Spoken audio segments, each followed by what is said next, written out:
Hi there, it's Adrian from Sofeast here.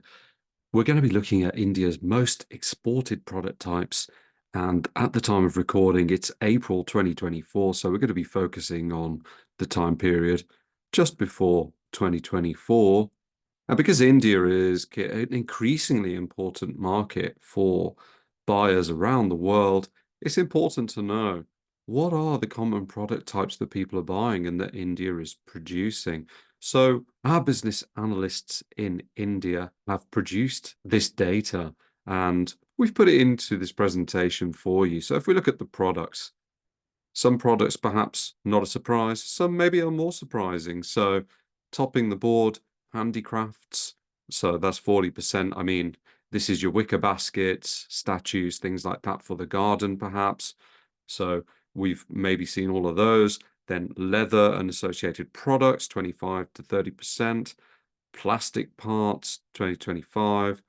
Automobile parts, so industrial parts and things also for cars, 22, textiles 12.2%, jewelry 12%, and then coffee and tea at 3%. So these are the key types of products, and we're going to go into those a little bit more detail as we go through.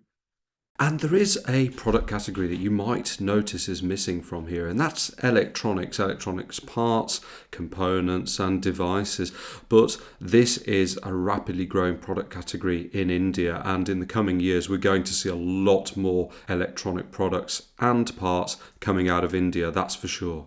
Before we look at the individual products, here's a map of India with some of the major manufacturing areas and the types of products that you're going to get from there. I'm not going to try and pronounce all of the city names.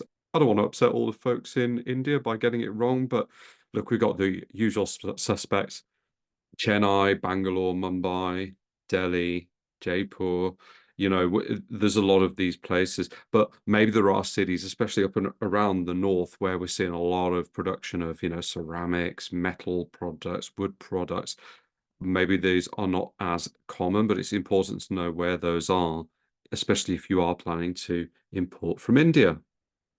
So the most popular product type that we're seeing from India, again, look, you can see woven products, ceramics, little pottery bowls and jugs and things like that. So they're woodwares, embroidered goods, art, metal wares, hand-printed textiles, imitation jewelry of different types, handicrafts, Zari woods, handmade handicrafts. There's a lot of different types, and that's the link to where we got this information from. Very important sector, employs more than 7 million people, and achieved a size of just over $4 billion actually in 2023, and projected to reach nearly 8 billion by 2032. So that is a lot of growth in handicrafts coming out of India. So this is a product type that it's really starting to accelerate its market share globally in.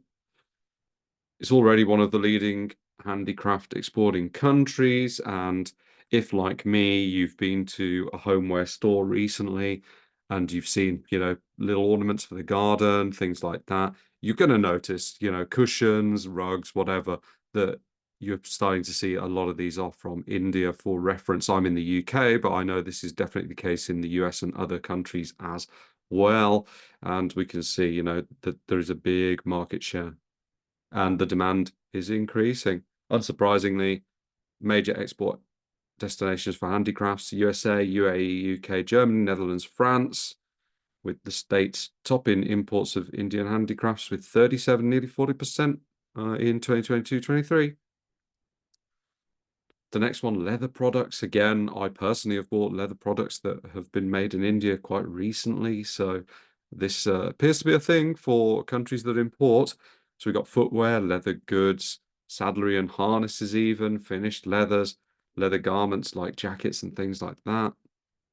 Major footwear and leather product producing states: Tamil Nadu, West Bengal, UP, Maharashtra, Punjab, Karnataka, and some others as well. So actually kind of like all over the place in India. And footwear, definitely the most popular, maybe followed by general leather goods as well. So I guess that's going to be things like handbags and things like that. So export trends. It's strong, but perhaps has gone down a little bit in recent years. Again, the state's taken a big chunk of the leather exports from India. Plastics, this is probably one of India's better known products. We know that India is big for chemical products and similar, which has some relationship to plastics. And as with most plastics, there are many, many types of products, everything from plastic molded goods, soft luggage, pens, PVC, packaging, consumer goods, electrical accessories, you name it. So plastic, definitely a big product type for India. And they've been doing this since the 50s. And it's a rapidly growing industry. And there are more than 2,500 plastic exporters in India at the moment. And interestingly, plastic raw materials, so like we saw on the former slides, you could see all the plastic pellets and things like that, which would be used, later on in things like plastic injection molding. This is a big export for India. So that's not even finished plastic products. But of course, they're also making films and sheets, woven sacks, tarpaulins, and things like that as well are quite major. Trends, again, strong exports for plastic, and the US, nearly 20% of the plastics going out there as well. Engineering, a huge industrial sector, 3.5% of the country's GDP, and that's manufacturing iron, steel, non-ferrous metals, industrial machinery, automobiles, auto components. And this is, as you can see with the steel production, that's been going up and up, which makes you wonder, is that easing into perhaps some of what China is doing? Engineering exports, relatively growing trend. And once again, North America and the EU are the big importers of this type of product. Textiles, I suppose nobody will be surprised. India's got a well-known history of producing textiles. Man-made fibers are 17% of their textile exports. And this type of fiber are generally either synthetic or cellulosic. So cellulosic, wood pulp, and synthetic are made from, well, basically oil, so types of plastic. So that's polyester, viscose, and other common plastic type fibers. And this could be used as anything from ropes, blankets, bed linens, fishing nets, furniture, all sorts. And yeah, we can see here from the graph, fabrics and yarns are very, very big part of those exports of textiles. Export trends for man-made fibers, probably trending slightly down, but still a large amount. And the US, once again, a big, big customer of India for these. Jewelry, perhaps a segment that people in the West may not always be so familiar that India is a big exporter of.